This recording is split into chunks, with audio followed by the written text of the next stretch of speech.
Buen día, ¿cómo están? Como vimos en la clase anterior, el tema de crisis, veíamos que podía haber varios tipos de crisis. Una crisis que puede ser evolutiva o crisis en sí situacional, ¿sí? La crisis en sí es una respuesta a acontecimientos difíciles de la vida y es vivida como un estado de sufrimiento. Esto lleva a la persona o al individuo a movilizar reacciones poderosas para aliviar ese disconfort que siente y retomar el estado de equilibrio emocional que existía antes de que surjan ese estado de crisis, ¿sí? El estado de crisis lo va a desequilibrar en su estructura psicológica de la persona y ésta se muestra incapaz de mejorar los mecanismos habituales de respuesta. Es decir, que si bien está acostumbrado a responder a cierta respuesta o a ciertos acontecimientos de la vida, muchas veces en las crisis puede que no sepa o no pueda manejar esa situación, ¿sí? En la crisis siempre hay un elemento de cambio o un elemento de pérdida, ¿sí? Como decíamos en el caso, por ejemplo, que hablábamos anteriormente de cuando el niño nace, o sea, hay un cambio en el ambiente, cambia de un ambiente a otro, ¿sí? Puede perder su confort, su protección que tenía dentro del vientre de la madre al, al nacer, ¿sí? En el momento del alumbramiento. Eso pues, puede verse como una pérdida, ¿sí?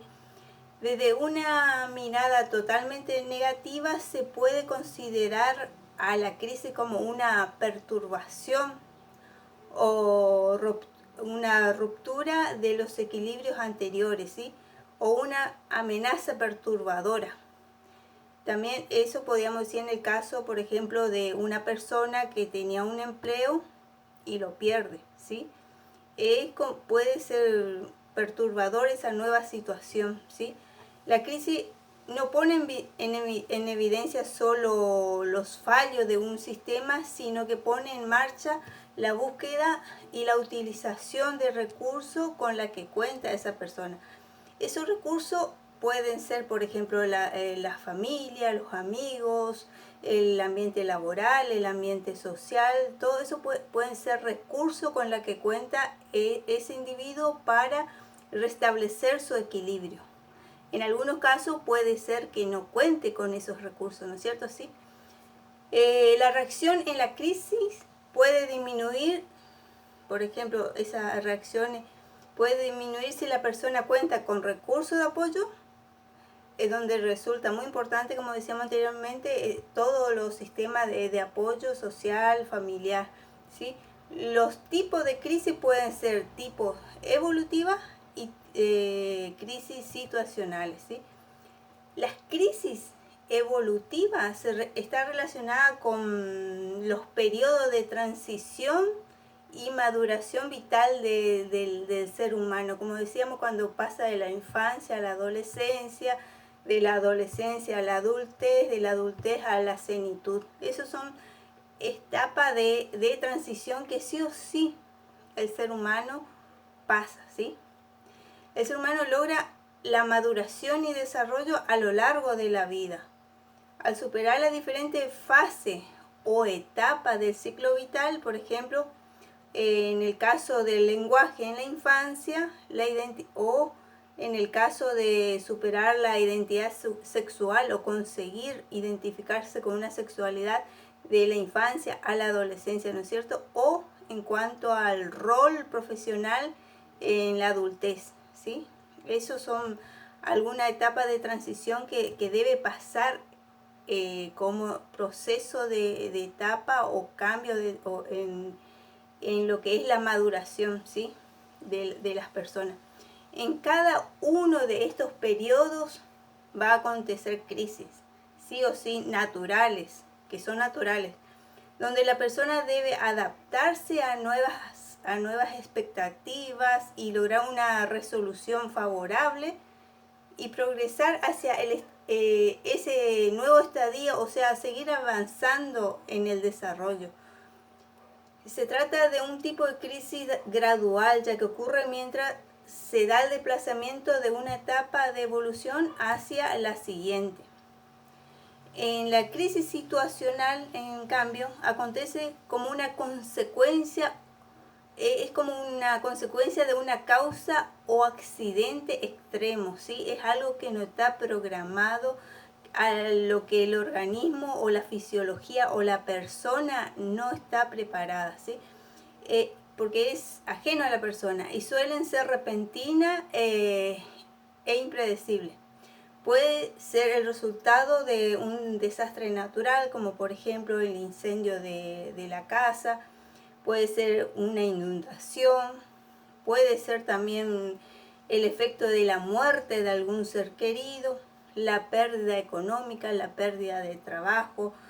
Todo eso son crisis situacionales, ¿sí? Estos cambios que pueden desencadenar o potenciar la aparición de crisis puede ser, por ejemplo, conflictos familiares, separación o divorcio, cambio continuo de domicilio, cambios laborales o de responsabilidad dentro del ámbito laboral, embarazo no deseado, pérdida de salud, ¿sí? Es decir, cuando uno de repente pierde la salud, pasa la enfermedad, ese es un proceso muchas veces de crisis que es muy difícil de superar o adaptarse a esa nueva situación, ¿sí? O puede ser la enfermedad de algún ser querido, la hospitalización repentina por ese problema de salud, ¿sí? Los síntomas comunes que se pueden dar en una persona que está pasando por un proceso de crisis puede ser, por ejemplo, que la persona tenga sentimiento de cansancio, agotamiento extremo, se encuentre desamparado, tenga sentimiento de inadecuación a la situación, sentimiento de confusión, síntomas físicos como dolor de cabeza, dolor de espalda, gastritis. Puede ser también tener sentimiento de ansiedad, de querer muchas veces o comer compulsivamente, no comer, dormir de forma o no poder o sufrir insomnio, dormir mucho o sufrir insomnio. Hay una desorganización en la función, en los roles o en la función familiar. Hay una desorganización en sus relaciones sociales, en su relación o actividad laboral o de estudio. Eso puede ser uno de los síntomas, ¿sí?